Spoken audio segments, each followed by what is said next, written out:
मेरा नाम है काला, अरविंद काला।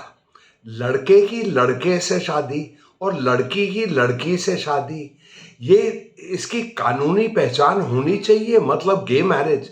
इस सवाल पे सुप्रीम कोर्ट, हिंदुस्तान की सबसे बड़ी अदालत, गौर कर रही है। अब दो चार मैं टिप्पणियां करना चाहूंगा इस विषय पर। एक तो ये है, सुप्रीम कोर्ट के दायरे में आता ही नहीं लड़के की मतलब गे मैरिज हो या ना, ये सुप्रीम कोर्ट अदालत की दायरे के बाहर है।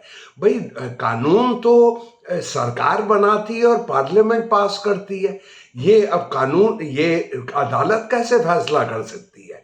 अच्छा, इसमें मुझे समझ आता है कि अदालत का ऐसा ख्याल है, और ये लोग जो गे मैरिज के वकील हैं वो एक चीज कह रहे हैं कोर्ट को, हो सकता है कि थोड़ी वो जायज बात भी हो, कि हमारे कॉन्स्टिट्यूशन, संविधान में दो फंडामेंटल राइट्स हैं, राइट टू इक्वालिटी और राइट टू फ्रीडम।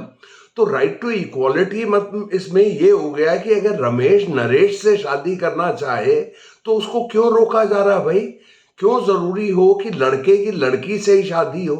क्यों लड़के की लड़के से क्यों नहीं हो सकती है, अगर दोनों प्यार करते हैं? और वो ही दलील उनकी है सीता और गीता की।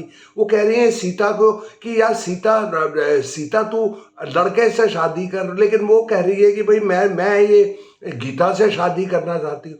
तो यहाँ पे आज़ादी का सवाल आता है, राइट टू फ्रीडम। तो इस बात पे गौर कर रही है। अच्छा, इसमें कई चीज़ें हैं। पहली बात तो ये है कि ये दुनिया के संदर्भ में मैं ये कहूँगा कि गे मैरिज, लड़का लड़के से शादी कर रहा, और ये करीब 40 मुल्क में है पूरी दुनिया में, गोरों के मुल्क में, यूरोप में और अमेरिका में। वैसे तो काफ़ी लैटिन अमेरिका में भी है, ताइवान भी है जो ईस्ट एशिया में है, वगैरह वगैरह। और अमेरिका के में 50 रियासत हैं, तो उनमें करीब 20-30 सूबों में ये मतलब कानूनी पहचान है उसकी। वो सुप्रीम कोर्ट के उन्होंने कहा है कि नहीं भाई, आज़ादी होनी चाहिए। तो इसी को देखा देखी हिंदुस्तान में भी ये मुहिम एक चली हुई है। लेकिन इन चीज़ों में देखिए, मैं लड़का लड़के से प्यार करे, बिल्कुल आज़ादी है वगैरह वगैरह, लेकिन कई चीज़ें लड़की लड़की से प्यार करे, उसमें कोई नुकसान नहीं है। लेकिन हमारी जो सोसाइटी, समाज है, वो बिल्कुल ही अलग है। दो चार मैं आपको मिसाल पेश करता हूँ। अब अमेरिका में और यूरोप में आप ये सोचिए कि न्यूडिस्ट बीचेस हैं, जो वो मतलब ये समुद्र के साहिल में कोई ऐसा एरिया होता है कि जहाँ सारे के सारे लोग बिल्कुल ही नंगे घूमते हैं, और ये उनकी कानूनी आज़ादी है वहाँ पे। और ये ब्रिटेन, ये क्या कहते हैं, यहाँ भी, यूरोप में भी। अब ये यहाँ पर तो नहीं हो सकता ना। मैं तो हर साल गोवा जाता हूँ, वहाँ तो मैंने किसी नंगे पतंगे को नहीं देखा, बिल्कुल सवाल ही नहीं। अच्छा, दूसरी चीज़, ये यूरोप में और अमेरिका में वगैरह सेक्स क्लब्स होते हैं। भाई, वहाँ जगह ही ये ऐसी होती है, जो जिसके साथ, जो जिस पे चढ़ जाए, औरत औरत पे चढ़ जाए, आदमी आदमी पे चढ़ जाए, औरत पे चढ़ जाए, 3-4 चढ़ जाए एक दूसरे पे, तो उस किस्म की चीज़ें होती हैं वहाँ। अब हिंदुस्तान में तो, हिंदुस्तान वैसे बिल्कुल, हिंदुस्तान में तो आप नहीं कर सकते ना। हालांकि यहाँ पे भी लोगों की तीसरी लात काफ़ी चुस्त रहती है, ऐसी कोई बात नहीं, लेकिन यहाँ पे वो चलेगा नहीं। वो मतलब समाज हमारा उतना बढ़ा ही नहीं। भैया, अगर आप ये इस किस्म की चीज़ कर ही नहीं सकते, आप जैसे अफगानिस्तान में आप ऐसा थोड़ी है कि शराबबंदी बिल्कुल बंद हो जाए। ये जो तब्दीलियां होती हैं हर समाज में, हर मुल्क में, ये धीरे धीरे अपना अपना टाइम लेती हैं, धीरे धीरे धीरे धीरे इस तरह से होता है। तो हिंदुस्तान में तो यहाँ बहुत ही मुश्किल हो जाएगा इस हिसाब से। और इसी सिलसिले में मैं चार चीज़ें कहता हूँ। ऐसा नहीं है कि हिंदुस्तान ही कंजर्वेटिव है, मतलब पुराने ख्यालों का है। जापान जैसा एक पुराना मुल्क, वहाँ पे ये कानूनी पहचान नहीं है गे मैरिज को, लड़का लड़के से ये शादी करे, कानूनी पहचान नहीं, लड़की लड़की से वहाँ नहीं। सिंगापुर में ऐसा है, कहते हैं लड़का लड़के से सेक्स करे कोई दिक्कत नहीं, लड़की लड़की से, हमें कोई एतराज़ नहीं, ये कोई अपराध नहीं है, जुर्म नहीं है। लेकिन शादी नहीं कर सकते वहाँ पे। और कई सोसाइटीज़ हैं मेरे ख्याल से, वियतनाम और वगैरह वगैरह कई ऐसी हैं वहाँ पे। ये चलेगा नहीं हिंदुस्तान में। और इसी सिलसिले में मतलब क्या मैं कहूँ, एक और चीज़ है, अगर यहाँ पे इस किस्म की जो लड़के दो, रमेश की शादी नरेश से हो गई वगैरह, और आप किसी छोटे से इलाके में हैं, तो आपका खून भी हो सकता है। देखिए, ये एक मौका मिल जाता है गुंडे लुटेरों को और कातिलों को कि यार इन दोनों का खून कर दो, हम तो पकड़े ही नहीं जाएंगे। देखिए, लोग खून इसलिए नहीं करते क्योंकि उसमें मोटिव होता है। मोटिव मतलब आदमी को मालूम होता है कि यार ये मेरी बीवी से इश्क लड़ा रहा है, या इससे मेरा ज़मीन का झगड़ा है, या इसने मुझे कर्जा दिया हुआ है और लौटा नहीं रहा है एक बंदा। तो इस किस्म के, तो ये भी चीज़ हो सकती हो ज़रूर होए। और इसी सिलसिले में ये है। तो यहाँ पर मेरे ख्याल से चलेगा नहीं। और हर अदालत की ये का फर्ज बनता है कि आप उस किस्म का फैसला दें जो निभ जाए उस मुल्क में। जो उनको ये भी देखना पड़ता है, वो तो भाई फ्रीडम वगैरह ये जो भी है, लेकिन ये मुल्क उस किस्म की आज़ादी के लायक है। हम उस तरह से बढ़े ही नहीं। गोरों की तो बात ही दूसरी होती है।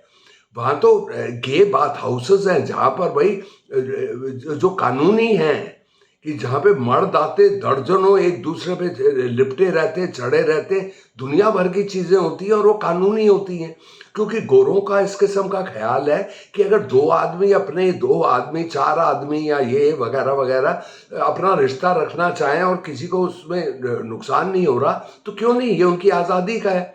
लेकिन ये यहाँ पर चलता नहीं है। जैसे लॉस एंजलिस में एक पॉर्न इंडस्ट्री है जहाँ पे वो तस्वीरें बनाते हैं ना सेक्स की, पॉर्न इंडस्ट्री। तो बहुत बड़ी इंडस्ट्री है वहाँ पर। यहाँ पे तो गूगल में एक्सेस नहीं कर सकते आप और यूट्यूब में नहीं कर सकते क्योंकि रोक लगाई हुई है हमारी सरकार ने। यहाँ पे सेंसरशिप चलती रहती है। तो वहाँ तो पॉर्न स्टार्स हैं, करीब 1200 मेरे ख्याल से औरतें और आदमी जो वहाँ काम करते हैं और खूब पैसे बनाते हैं। तो वहाँ पे तो सारा बड़ा खुला सा है मौसम। तो यहाँ पे मेरी समझ से कोई ये नहीं। हालांकि मैं ये आज़ादी होनी चाहिए, तो मैं ये उन लड़कों को कहूँगा जो जिनका आकर्षण, जिनका झुकाव अपने सेक्स की तरफ, समलैंगिक कहते हैं, होमोसेक्सुअल, जो गे लीनिंग्स होती हैं, जो जिसको भी कहते हैं, यार आप मौज करो, 10 लड़कों से करो वगैरह, लेकिन आपको ये शादीशुदी का क्या करना है। और एक और चीज़ मैंने देखी है इनकी, ये क्या कहते हैं, ये परेड वरेड होती है और इसमें जुड़ गए हैं ट्रांसजेंडर ऐसा आदमी होता है जो जिसके शरीर में, बदन में औरत के भी वो होती है और आदमी का भी वो होता है, मतलब दोनों मिला हुआ होता है, ना नर ना नारी, उस किस्म की चीज़। तो ये है। और हिंदुस्तान की जो गिनती है, जो सेंसस है, जनगणना जिसको कहते हैं, उसमें करीब 2.25 लाख ट्रांसजेंडर्स हैं। तो अगर आप 2.25 लाख को हिसाब देखें हिंदुस्तान की 140 करोड़ आबादी से, तो आप ये देखेंगे कि 10,000 में एक ही ट्रांसजेंडर है। दिल्ली जैसे शहर में 7,000 ट्रांसजेंडर है, मतलब 2,800 लोगों में एक ट्रांसजेंडर होता है। और दिल्ली का हाई कोर्ट कह रहा है कि इनके लिए अलग अलग वो बनाओ, बाथरूम बनाओ। तो इस हिसाब से तो भाई वो जो बौना होता है, जो 4 फुट से कम होता है, बौना जो सर्कस वर्कस में देखते हैं, वो कहेंगे यार हमारे लिए भी अलग से बनाओ, क्योंकि उसकी तीसरी लात पहुंचती नहीं जो उस यूरिनल में पेशाब का जहाँ करते हैं। तो ये तो सारी इस तरह से वो मुश्किल ही हो जाता है। और वो क्या कह रहे हैं, बम्बई हाई कोर्ट कहता है कि इनके लिए कुछ रिजर्व नौकरियां रिजर्व होनी चाहिए ट्रांसजेंडरों की। अरे यार, सेहतमंद लोगों को, ठीक ठाक लोगों को कुछ जो नौकरी मिलती नहीं, अब आप इनको भी वो नौकरी दीजिए, इनको सरकारी नौकरी वगैरह वगैरह।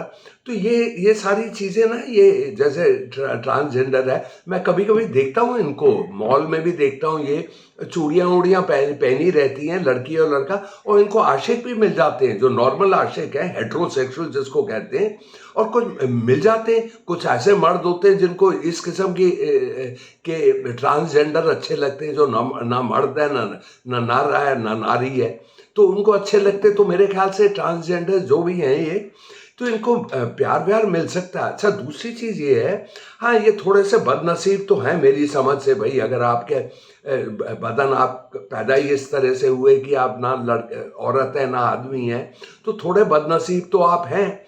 अब क्या करें भाई, सब लोग तो एक जैसे नहीं हो सकते। अब कोई किसी का ये है, जो कोई हकलाता है, जो बोलता है मेरा नाम का काला है, या इस तरह से, या कि कोई डिसलेक्सिक है जिसके रो पढ़ नहीं पाता, ओसीडी वगैरह, कोई दूसरा होता है ऑटिस्टिक जो बच्चा होता है, जो मतलब हर टाइम घूमता रहता है इस तरह से। तो ये एक्चुअली घर वालों की प्रॉब्लम है। सोसाइटी में हर चीज़ इस तरह से नहीं कर सकते आप। लेकिन इस सिलसिले में हमारे वो जो गेज हैं और ये ट्रांसजेंडर्स हैं, ये अपने अपनी नुमाइश करते रहते हैं। और मतलब नकाब वकाब पहननी और अजीब सा टोप लगाना और सड़क में निकल लेना वगैरह। क्या क्या फ़ायदा है कहने के लिए? अगर मैं हकलाता हूँ तो क्या, क्यों मैं कहूँ मैं हकलाता हूँ? अरे अपनी नुमाइश क्या करनी है यार, चुपचाप रहे। रमेश नरेश साथ रहो, नितिन को भी जोड़ लो, सुभाष को भी जोड़ लो। जरूरी है कि तुम्हें दस्तखत करनी है, मोहर लगनी है कि कि शादीशुदा, जैसे जापान कहता है भाई शादीशुदा तो इनको कानूनी पहचान मिल ही नहीं सकती, क्योंकि शादी का मतलब ये होता है ये औरत और आदमी है। तो आप कहाँ से बीच में आ गए कि दो मर्द एक दूसरे से शादी कर रहे? तो इस सिलसिले में तो यही मैं कहना चाहता हूँ। और ये यहाँ पे वो टाइम आया नहीं, आएगा किसी दिन, आएगा किसी जैसे आएगा, लेकिन अभी आया नहीं है, और उसमें नुकसान ज़्यादा है। कोई ऐसा फ़ायदा नहीं, कोई ऐसे जहाँ भुखमरी है, ये नहीं है वो नहीं है, तो वहाँ क्या है, रमेश नरेश से शादी करे और सीता गीता से करे? अरे और भी बहुत ज़रूरी बातें हैं हिंदुस्तान को गौर करने के लिए। तो चलिए, मैं तो ये कहना चाहता था, मैंने कह दिया। और अगर आपको मेरे वीडियो पसंद आया है तो सबको बढ़ाइए। आपके जान पहचान है, मोची है, ये है, सबको आप जानते हैं, ड्राई क्लीनर है, सास है, ससुर है, रागीर हैं, सबको पकड़ के उनको उनको सुनवाइए, है ना। और अगर कोई आप कहे कि मेरा वीडियो बेकार है तो उसकी पिटाई कर दीजिए, हैं। मैं इजाज़त दे रहा हूँ आपको। चलिए, तो फिर वो खुदा हाफिज़ कहता हूँ, टाइम हो गया मेरा जाने का। खुदा हाफिज़।